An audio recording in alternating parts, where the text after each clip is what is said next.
ఓం శ్రీ గురుభ్యో నమ. ఓం శ్రీ మాత్రే నమ. ఆగస్టు 1వ తారీఖు నుంచి అక్టోబర్ 3వ తారీఖు వరకు కూడా రమారమి 64 రోజుల పాటు రాహు ధనిష్ఠా నక్షత్రంలో కుంభరాశిలో సంచారం చేయటం వల్ల ఎలాంటి ఫలితాలు జరగబోతున్నాయి? ఆగస్టు 1వ తారీఖున రాత్రి 12:44 నుండి రాహు ధనిష్ఠా నక్షత్రంలో కుజ నక్షత్రంలో కుంభరాశిలో సంచారం చేయటం వల్ల ఈ 64 రోజుల పాటు మేషాది ద్వాదశ రాశుల వాళ్ళకి ఎలాంటి ఫలితాలు జరగబోతున్నాయి? విదేశీయానము, వృత్తి, ఉద్యోగము, అలానే వ్యాపారము, అలానే విద్య, కోర్టు సమస్యలు, అలానే వాహనాలు కొనుగోలు చేయటం, రకరకాల వ్యాపారాలు, ఇళ్ళు కన్స్ట్రక్షన్స్, అలానే రుణాలు, లోన్లు, అప్పులు, ఇలాంటివన్నీ కూడా అంటే ఆరోగ్యపరంగా ఉండే ఇబ్బందులు, ఆరోగ్యం ఎలా ఉండబోతుంది, విదేశాలకు వెళ్ళబోతున్నారా, జాబ్ పరంగా ఎలా ఉండబోతుంది, ఇవన్నీ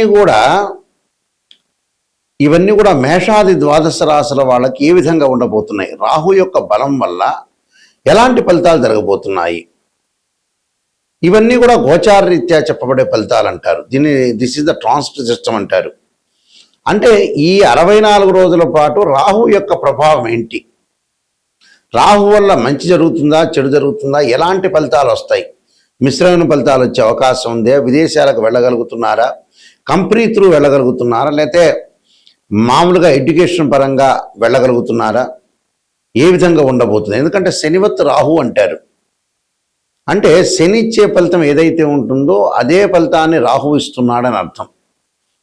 సహజంగా గోచార రీత్యా ఏమిటి అని అంటే దీని యొక్క రిజల్ట్స్ ఏంటంటే, ఎవరైతే రాశి వాళ్ళు ఉంటారో ఆ రాశి దగ్గర నుంచి 3, 6, 11 స్థానాల్లో స్వఫలితాన్ని ఇస్తాడని, అలానే మిగతా స్థానాల్లో మిశ్రమైన ఫలితాలు, మిగతా స్థానాల్లో చెడు ఫలితాలను ఇచ్చే అవకాశం ఉంటుంది. మనం ఎలాంటి జాగ్రత్తలు తీసుకోవాలి, ఎలాంటి ప్లానింగ్ ఉండాలి, ఎలాంటి నిర్ణయాలు తీసుకోవాలి, ఎలాంటి పరిహారాలు చేసుకోవాలనేది మనం తెలుసుకుందాం. మేషాది ద్వాదశ రాశుల వాళ్ళకి ఎలాంటి ఫలితాలు జరగబోతున్నాయో ఒకసారి తెలుసుకుందాం. కర్కాటక రాశి వారికి రాహు ధనిష్ఠా నక్షత్రం కుజుడు నక్షత్రంలో ఉండటం వల్ల ఎలాంటి ఫలితాలు జరగబోతున్నాయి? కర్కాటక రాశి వారికి ముఖ్యంగా వచ్చేటప్పటికల్లా వాళ్ళు వృత్తి ఉద్యోగాల వ్యాపారాల యందు కొంత ప్రతిబంధకాలు, ఆరోగ్యపరంగా కొంత ఇబ్బందులు లేకుండా చూసుకోవాలి. ఆరోగ్యపరంగా కూడా ఇబ్బందులు కలిగే అవకాశాలు ఉంటాయి. విదేశాలకు వెళ్ళడం కొన్ని వాయిదాలు పడే అవకాశాలు ఎక్కువ ఉంటాయి. దగ్గరికి వచ్చినట్టు వచ్చి విదేశాలు వాయిదాలు పడే అవకాశాలు ఉంటాయి. జాయింట్ దారుల వల్ల, నమ్మిన వాళ్ళ వల్ల కూడా కొంత దగా పడే అవకాశాలు, అధికారులు భయము, ఆందోళన కలిగే అవకాశాలు, ధనం ఖర్చు అయ్యే అవకాశం, ధనం ఖర్చు కాకుండా జాగ్రత్త చూసుకోండి. అలాగే జంతువుల వల్ల కూడా ఆందోళన, తరచూ ప్రయాణాలు, ఆ ప్రయాణాల వల్ల కూడా మనశ్శాంతి లేకపోవడం, ఆందోళన కలిగే అవకాశాలు ఎక్కువ ఉంటుంది. విదేశాలకు వెళ్ళటం కూడా కొంత వాయిదాలు పడే అవకాశాలు ఎక్కువ ఉంటాయి. విద్యార్థులు చాలా జాగ్రత్తగా ఉండి ముందుకు వెళ్ళాలి. అయితే వీళ్ళు పాటించాల్సిన నియమం ఏంటంటే, వీళ్ళు ముఖ్యంగా నాగరాజాయుధే పృథ్వీధరాయుధీమే తన్నో సర్ప ప్రచోదయాత్ అనే మంత్రాన్ని, అర్ధనారీశ్వర స్తోత్రాన్ని, అలానే ప్రధానంగా వీళ్ళు చేయాల్సింది గోవును సేవ చేయటం. అంటే గోసేవలు ఒకటి, అన్న సంతర్పణ చేయటం, బీదవాళ్ళకి అలా చేయటం వల్ల కూడా వీళ్ళకి మంచి జరిగే అవకాశాలు ఖచ్చితంగా ఉంటుంది.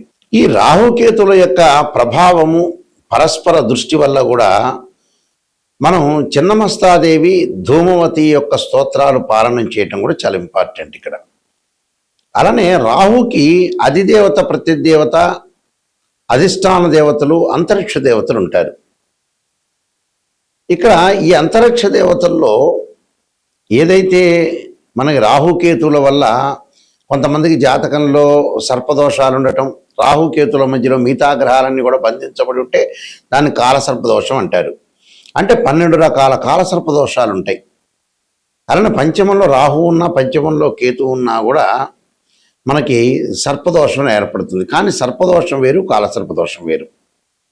దాని మీదే నేను ఇండియాలో మొట్టమొదటగా పుస్తకం రాసింది.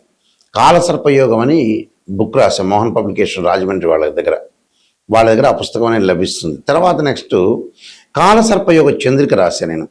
రాహుకేతులు, ఛాయాగ్రహాలు ఇలాంటి పుస్తకాలు రాజమండ్రిలో కోటకమంలో మోహన్ పబ్లికేషన్ వారి దగ్గర దొరుకుతాయి, మా దగ్గర కూడా లభ్యమవుతాయి.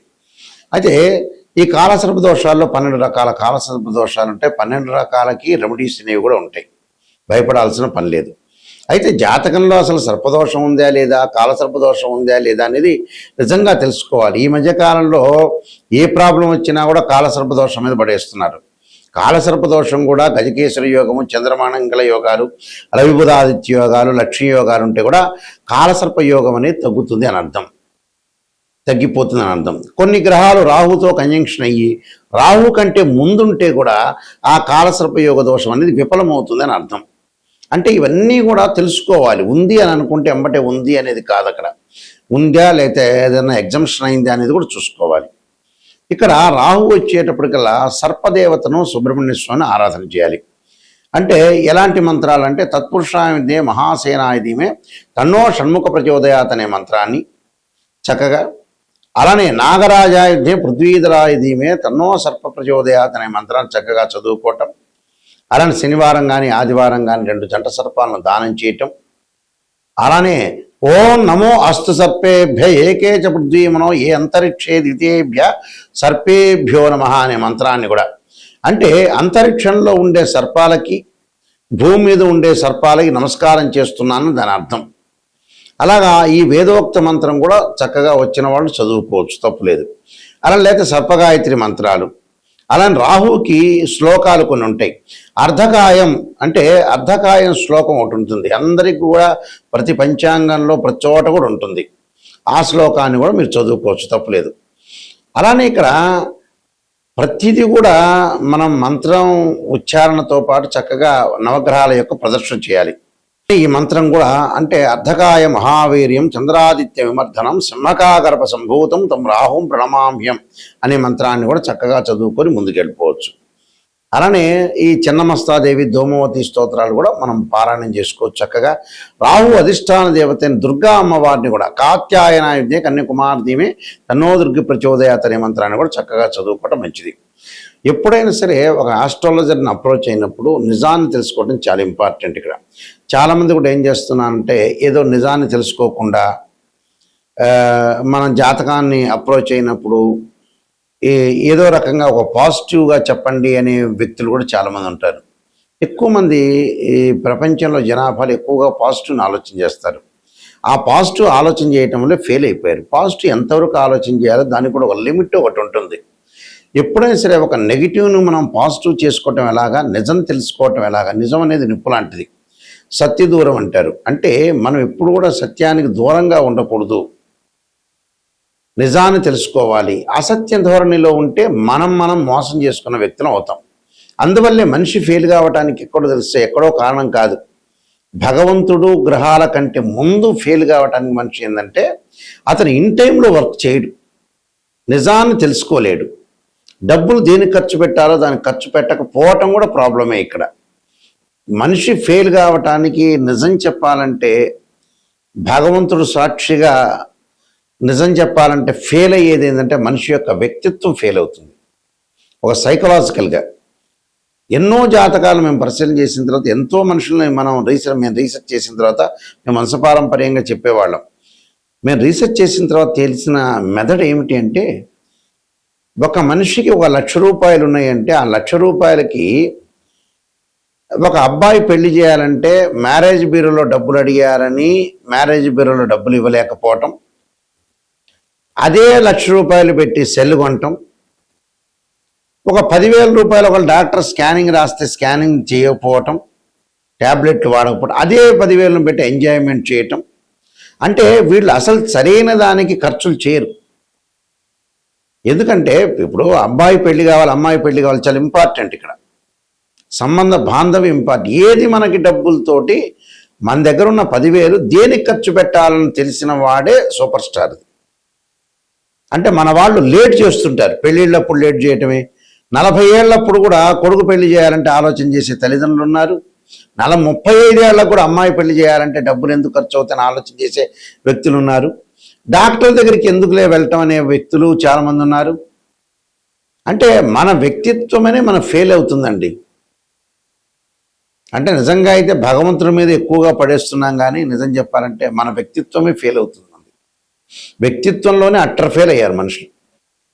ఇది 100% కాదు, దీనికి ఎంత పర్సెంటేజ్ క్యాలిక్యులేట్ చేసినా కూడా కరెక్ట్. అది నేను చాలామంది అనాలిసిస్ చేశా. ఒక్కొక్క మనిషిని మనం తీసుకునేటట్టయితే ఆ మనిషి ఎందుకు ఫెయిల్ అయ్యాడంటే ఓ వ్యాపారం చేస్తుంటాడు, కరెక్ట్ ఆస్ట్రాలజీని అప్రోచ్ అయ్యి మంచి వ్యాపారం చేయడు. ఒకవేళ మన దగ్గర డబ్బులు ఉన్నాయనుకోండి, ఇల్లు కొనుక్కోండి, స్థలాలు కొనుక్కోండి అంటే కొనుక్కోడు, వడ్డీలకు ఇవ్వడానికి రెడీ అవుతాడు. ఫెయిల్ కావటానికి ఏమిటంటే ఇదే కారణాలు. 12 కాపురానికి 12 సూత్రాల్లాగా వీళ్ళు ఫెయిల్ కావడానికి జీవితంలో ఉద్యోగము, వ్యాపారంలో చేయాల్సిన పనులు చేయరు వీళ్ళు. చాలామందిని మేము చూసాం, ఎన్నో కోట్ల రూపాయలు పెట్టుబడులు పెడుతుంటారు, ఎవరికో ఇస్తుంటాడు, తన కూతురు పెళ్లి కూడా చేయలేడు. చివరికి తన కూతురు పెళ్లి చేయడానికి మ్యారేజ్ బ్యూరోలో 10,000 ఇవ్వలేని వ్యక్తులు కూడా ఉన్నారు. కోట్ల రూపాయలుండి.